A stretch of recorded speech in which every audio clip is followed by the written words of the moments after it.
దేవుని నామానికి మహిమ కలుగును గాక. మీ అందరికీ నా ప్రత్యేకమైన వందనాలు. మరి యొక్క నూతనమైన సంవత్సరం దేవుడు మనల్ని క్షేమంగా తన కాపుదల్లో భద్రపరిచి సంరక్షించి నూతన సంవత్సరంలో ప్రవేశపెట్టినటువంటి దేవునికి కృతజ్ఞతాస్తుతులు తెలియజేస్తున్నాను. అలాగే మీ అందరికీ కూడా నూతన సంవత్సర శుభాకాంక్షలు. అందరికీ వందనాలు.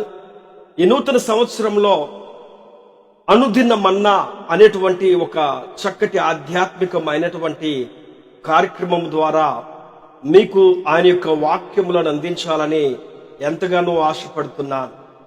చాలా చివరి దినాల్లో మనం ఉన్నాము. రోజులు గడిచిపోతున్నవి, సంవత్సరాలు గడిచిపోతున్నవి.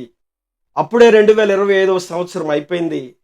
2026 సంవత్సరంలో మనం అందరం కూడా ప్రవేశించాం. కాబట్టి ఈ చివరి దినాలలో బైబిల్ గ్రంథంలో నుండి మనకు వాక్యం అనేటువంటిది చాలా అవసరత కలిగి ఉన్నాం. వాక్యము మనం ఎంత ధ్యానిస్తే, వాక్యమును మనం ఎంత నేర్చుకుంటే, వాక్యమును మనం ఎంత ప్రేమిస్తే, ఆ వాక్యము ద్వారా దేవుడు మనల్ని పరిశుద్ధతలో తన యొక్క సన్నిధిలో మనల్ని నింపుతూ నడిపిస్తూ ఉండేటువంటి వాడు. చూడండి, 121వ కీర్తన 1-2 వచనాలు ధ్యానిద్దాం. కొండల తట్టు నా కన్నులెత్తుచున్నాను, నాకు సహాయము ఎక్కడి నుండి వచ్చును? యెహోవా వలననే నాకు సహాయము కలుగును. ఆయన భూమి ఆకాశములను సృజించినవాడు.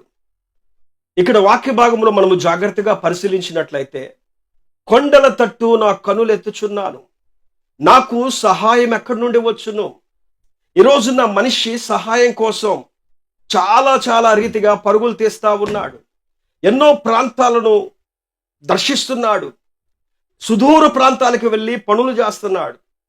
కుటుంబాన్ని విడిచిపెట్టి, భార్యను విడిచిపెట్టి, భర్తను విడిచిపెట్టి, పిల్లలను విడిచిపెట్టి, తల్లిదండ్రులను కొంతమంది విడిచిపెట్టి ఎన్నో ప్రాంతాలకు, సుదూర ప్రాంతాలకు వెళ్ళిపోయి కష్టపడి పనిచేస్తున్నారు. కానీ ఎంత పనిచేసినా సంపాదించేటువంటి సంపాదన అంతా కూడా అప్పులకు, సమస్యలకు ఖర్చయిపోయేటువంటి పరిస్థితి. మనిషికి సహాయము సంపూర్ణంగా ఎక్కడ కూడా దొరకలేదు. ఈ రోజున మానవుడికి సహాయం అనేటువంటిది ఎక్కడ దొరకలేని పరిస్థితుల్లో బాధపడుతున్నాడు. అందుకే దేవుడు ఈ నూతన సంవత్సరంలో మనతో మాట్లాడుతున్నాడు. నీకు సహాయము చేయబడను నేను. ఆయన వల్లనే మనకు సహాయము కలుగుతుంది. మనుషుల వల్ల సహాయము కలగదు.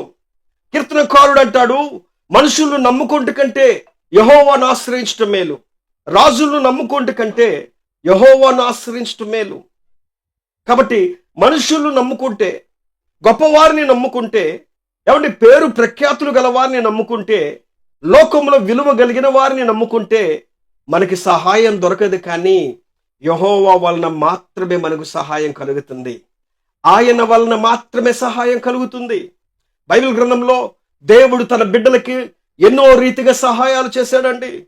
ప్రవక్త అయినటువంటి ఏలియా బ్రతికున్న దినాలలో కాకుల ద్వారా దేవుడు అతన్ని పోషించినట్లుగా మనం బైబిల్లో చూస్తున్నాం.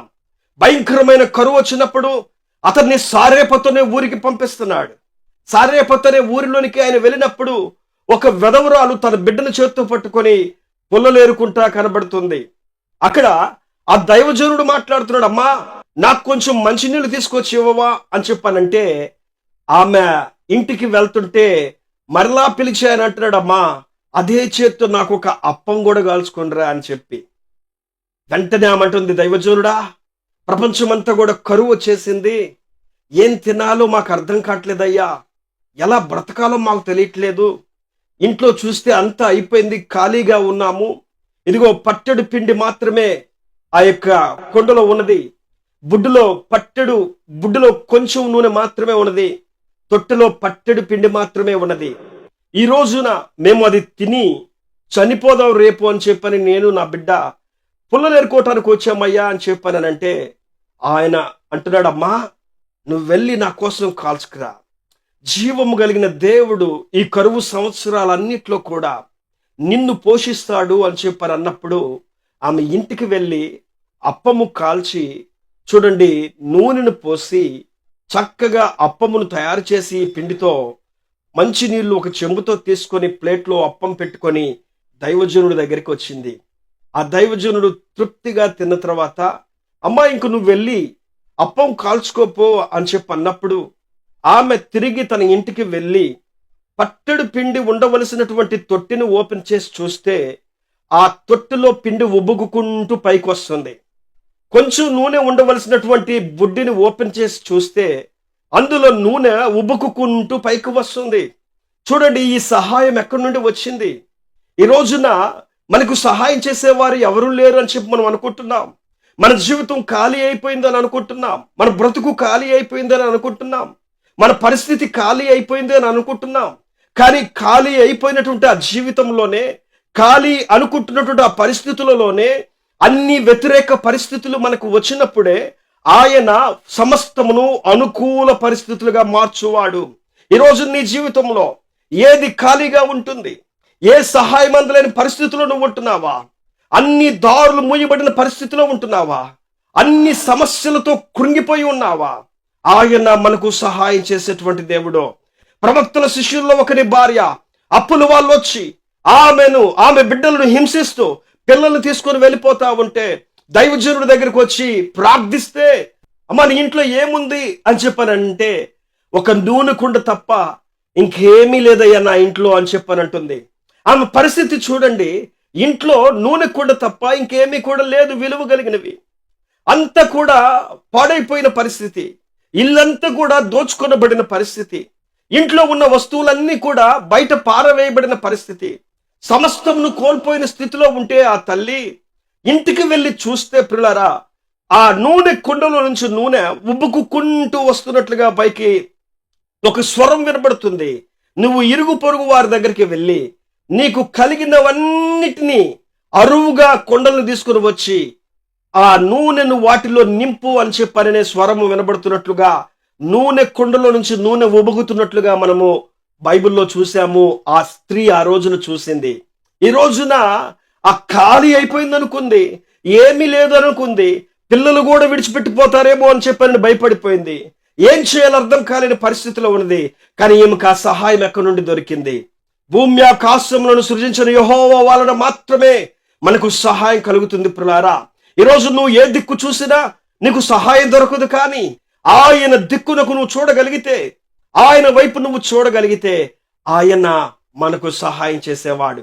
కొండల తట్టు నా కన్నులెత్తుచున్నాను అనగా అత్యున్నతమైనటువంటి సింహాసనం వైపు, ఆకాశమందున్నటువంటి దేవుని వైపు మన కన్నులెత్తి మనం ప్రార్థన చేయాలి. దేవా, ఇదిగో నాయనా, నా ఇంట్లో ఈ పరిస్థితి, నా జీవితం ఈ పరిస్థితి, నా బ్రతుకు ఇలాంటి పరిస్థితిలో ఉన్నదయ్యా, మార్చగలిగిన వాడవు నీవే. ఏ సహాయము అందలేని పరిస్థితిలో ఉన్నానయ్యా, నీ సహాయం నాకు కావాలని ఈరోజు నువ్వు గనక అడిగినట్లయితే ఆయన నీకు నీ కుటుంబానికి సహాయం చేసేటువంటి దేవుడు ఈ నూతన సంవత్సరంలో తన అద్భుతమైనటువంటి ప్రణాళిక చేత తన సహాయమును మీకు అందింపచేసి మిమ్మల్ని అనేకమైనటువంటి విషయాలలో సంతోషకరమైన మార్గాలలో నడిపించునుగాక. ఆమేన్. ప్రార్థన చేసుకుందాం. ప్రేమ కలిగిన తండ్రి, గొప్ప దేవుడా యేసయ్యా, నీ కొందనాలు స్తోత్రాలు చెల్లిస్తున్నాము నా తండ్రి. ఈ యొక్క అనుదిన మన్నా అనేటువంటి ఈ యొక్క కార్యక్రమంలో పాల్గొన్న ప్రతి ఒక్కరిని అయా మీరు జ్ఞాపకం చేసుకోండి. నీ వాక్యము చేత నాయనా వీరిని తృప్తిపరిచాను. అయా మాకు సహాయం ఈ లోకంలో ఎక్కడ దొరక్కపోవచ్చు, కానీ నీ దగ్గర మాకు తప్పకుండా సహాయం దొరుకుతుంది.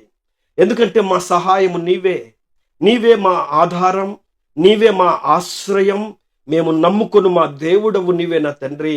అయా, ఏ సహాయం అందలేని పరిస్థితిలో ఈ రోజున ఎవరైతే ఉన్నారో వారి జీవితాల్లో అద్భుతమైన కార్యాలు చేసి ఈ నూతన సంవత్సరం అంతా కూడా నా ప్రభువా నాయనా గొప్ప కార్యాలతో, ఆశ్చర్యకరమైన కార్యాలతో అయా వీరిని మీరు తృప్తిపరిచి సంతోషింపచేసి అద్భుతమైన మేలులతో నడిపించమని ప్రార్థిస్తూ, పర సంబంధమైన భూ సంబంధమైన ప్రతి ఆశీర్వాదముతో మీరు సహాయం చేయమని యేసు నామములో ప్రార్థించి అడిగి వేడుకుంటున్నాము పరమ తండ్రి. ఆమేన్.